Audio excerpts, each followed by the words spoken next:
তুমি আমাৰ ব্ৰাহ্মণ কুলৰ সন্মান ৰক্ষা মই হলে সেইটো কেতিয়াও বিশ্বাস কৰিব নোৱাৰো কাৰণ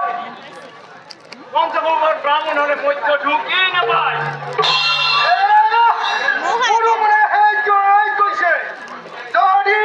শক্তি আছে এই ব্ৰাহ্মণে মৎস্য কাটি মাটিত পেলাই দেখো এতিয়াহে বুজিম ব্ৰাহ্মণৰ শক্তি ব্ৰাহ্মণেৰ শক্তি কিমান ওবা ব্ৰাহ্মণ তুমি হও মৎস্য কাটি মাটি এতিয়া মই আহিলো তোমালোকৰ